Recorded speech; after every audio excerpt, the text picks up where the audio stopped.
Romain Mielcarek nous raconte comment il a été approché, démarché par un espion russe. Un témoignage, une enquête à découvrir dans notre grand angle.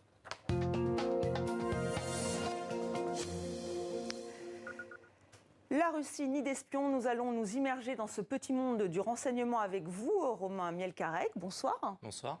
Alors vous signez cette enquête, les Moudjiks, la France sous les griffes des espions russes, donc c'est aux éditions de Noël. Alors c'est passionnant, on navigue en eau trouble avec des noms connus, d'autres moins. Une galaxie de personnages se dessine, Vladimir Poutine évidemment, espion en chef, Sergueï Girnov, bien sûr que nous connaissons, bien sûr. TV5 Monde, Sergueï Skripal, Sergueï Solomassov, beaucoup de Sergueï. Dans votre livre, beaucoup de Sergueï. Alors ce fameux Sergueï Solomassov, c'est lui qui vous a tamponné, comme on dit dans le jargon, une rencontre qui a permis ce livre. Alors racontez-nous cette rencontre quand même qui s'est faite un peu, presque, on a l'impression au hasard. Totalement par hasard. Les officiers de renseignement russes sont très offensifs, étaient très offensifs jusqu'ici, et ils avaient pour habitude d'approcher tout ce que le monde universitaire, journalistique, le monde des think tanks compte de jeunes et de moins jeunes à Paris. Et donc moi, mon travail, c'est d'être journaliste, de couvrir les sujets internationaux, les sujets militaires. Et il se dit à ce moment-là probablement que je suis une cible intéressante. Et vous, vous dites tout de suite, c'est un espion russe ou pas? Moi, je commence par croire ce qu'il me dit, c'est-à-dire qu'il est diplomate, attaché militaire à l'ambassade de Russie, et je me dis que ça peut être pour moi aussi une source intéressante, et que peut-être il pourrait m'aider à organiser des reportages, à avoir accès aux forces armées russes. Oui, d'ailleurs, une relation va durer sur plusieurs années. Alors, ce Sergueï Solomassov, il a défrayé la chronique en Slovaquie, c'était en mars 2022. Il verse de l'argent à un des contributeurs du plus grand site de désinformation du pays. On va regarder un petit extrait. Il y avait les occasions, mais on n'a pas profité, malheureusement. Il n'y avait pas un jeu de duo. C'était individuel. Nous avons été déçus aujourd'hui par les joueurs qui sont entrés dans le match. Voilà, donc on a eu un petit souci. Ce sont des supporters tunisiens. On va y revenir dans quelques instants. Alors effectivement, on le voit, Sergueï Solomassov parler et donc être pris en flagrant délit de corruption. Beaucoup se sont moqués de cette vision-là. Est-ce que vous êtes d'accord? Vous dites que c'est un peu dur. Alors, moi, je suis pas professionnel du renseignement, donc c'est pas mon rôle de juger si le gars est bon ou pas. Ce qui est certain, c'est que sur le coup, tout le monde se dit, mais c'est pas possible, c'est grotesque. Ce type est incompétent et on ne peut pas imaginer que ça, ce soit un espion. Le fait est que les années d'avant, il travaillait en France.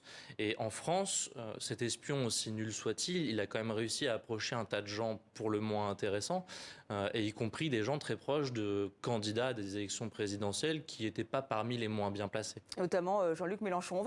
On va le voir effectivement, ce Sergueï. Regardez.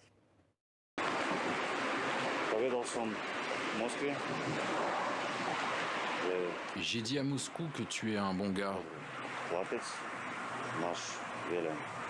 que tu as beaucoup d'amis, surtout dans la mafia slovaque. Moscou a décidé que tu seras un chasseur,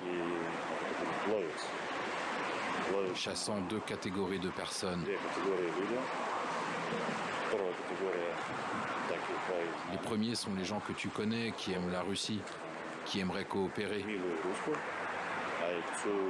qui veulent de l'argent et qui ont des informations confidentielles.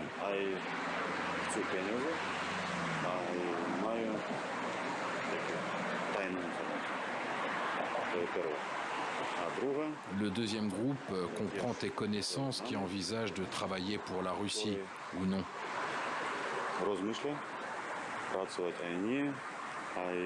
Moi, j'irai vers cela. Donc vous, en tant que chercheur, journaliste, vous faites partie plutôt du deuxième groupe, hein, si on comprend bien. C'est-à-dire, on ne sait jamais, on peut tenter. C'est ça, on peut tenter, on ne sait jamais. Ce qu'il faut avoir en tête, c'est qu'un service de renseignement, c'est une administration. Donc il y a des parcours de carrière, il y a des recrutements de gens plus ou moins bons dans la durée. Et puis il y a un moment, ça se décrète pas de recruter des traîtres. Alors il faut essayer encore et encore et encore. Est-ce que lui, il a eu de grandes réussites? Je ne sais pas. Mais en tout cas, ce qui est certain, c'est qu'il a beaucoup essayé. Alors vous dites qu'il y a différents leviers hein, justement pour recruter des traîtres. Ce sont les Anglais qui ont mis en place, enfin qui le théorisent. Mice, monnaie, idéologie, compromission et ego. Et vous le dites, vous, c'est l'ego.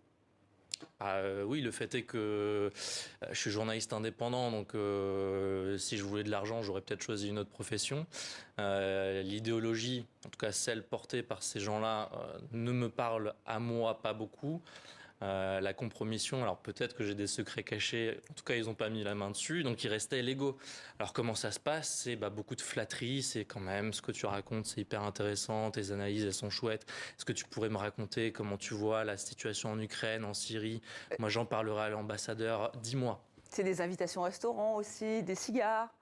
Alors Voilà, ça, c'est plein de petites attentions. Ça, c'est la mise en scène autour de ça. Mais effectivement, moi, par exemple, au restaurant ou quand on va dans des bars, j'insiste toujours pour payer ma part. Je refuse qu'on me donne des enveloppes trop importantes. Quand ils me donnent de l'argent, je le remets tout de suite sur la table pour payer les coûts. Donc, c'est sûr, ça, avec moi, ça ne fonctionne pas. Mais avec d'autres peut-être. Vous êtes aussi contacté évidemment par les services secrets français. Et là, on se dit pas à un moment c'est un peu dangereux, ou il faut que je choisisse mon camp, ou peut-être que vous l'avez choisi, mais vous ne le dites pas dans le livre en tout cas. Ah si, je le dis, j'ai choisi mon camp. Je suis journaliste. Donc ni l'un ni l'autre. Donc je ne travaille ni pour les uns ni pour les autres.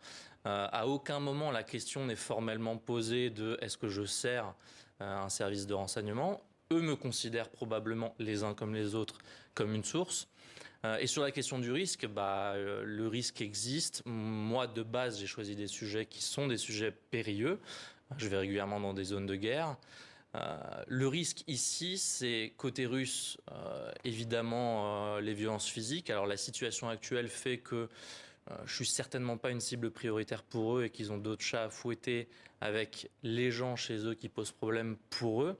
Et puis il y a un risque juridique côté français s'ils estiment qu'à un moment ou un autre, je viole un certain nombre de secrets qui sont couverts par la loi en France. Vous décrivez très bien Marie-Jeanne, je laisserai les lecteurs voir ça dans votre livre. Les espions russes vont même les chercher, les informateurs, sur le Bon Coin. Alors c'est un site d'annonce, on se dit quand même qu'ils sont prêts à tout. Ça vous a surpris ? Non, tous les moyens sont bons pour accéder à des sources potentielles. Je trouve, moi, que c'est même plutôt intéressant parce que original et inattendu.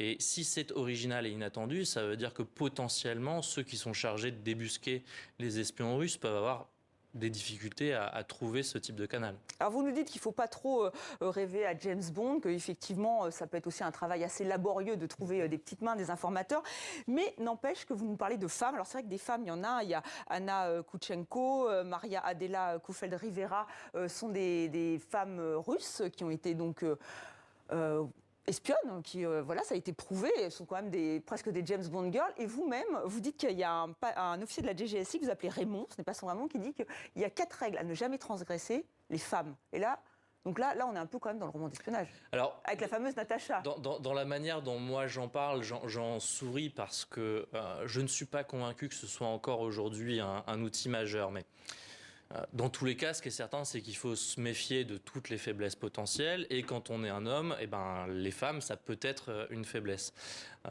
Moi, derrière, ça me fait surtout beaucoup psychoter, ça génère beaucoup de paranoïa. Et je me mets à chaque fois que je croise des Russes, hommes ou femmes, à me dire mince, est-ce que derrière, il y a des agents en train de travailler? Et donc effectivement, je raconte une anecdote dans le livre où dans une soirée, je croise une jeune femme russe, particulièrement séduisante, charmante et talentueuse, et où je finis par me dire que probablement qu'elle travaille pour eux aussi. Voilà. Ce qui sur le moment est absurde, à moins que... On ne sait pas, on ne sait jamais vraiment trop dans votre livre. Mais c'est vrai qu'en revanche, ce que vous expliquez, c'est que pour les binationaux, ça peut être compliqué, les Russes binationaux. Ils ont beaucoup de pression, contrairement aux Français. À la fois, ils vivent, ils subissent tous les fantasmes que l'on a, nous, naturellement, lorsque l'on croise des Russes, particulièrement en ce moment.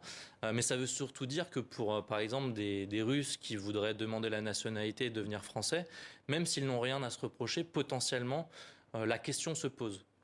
Et je rapporte le témoignage dans le livre d'une jeune femme qui est devenue française aujourd'hui et qui, elle, a été confrontée à ces difficultés-là, qui s'est retrouvée malgré elle prise un petit peu entre les deux camps.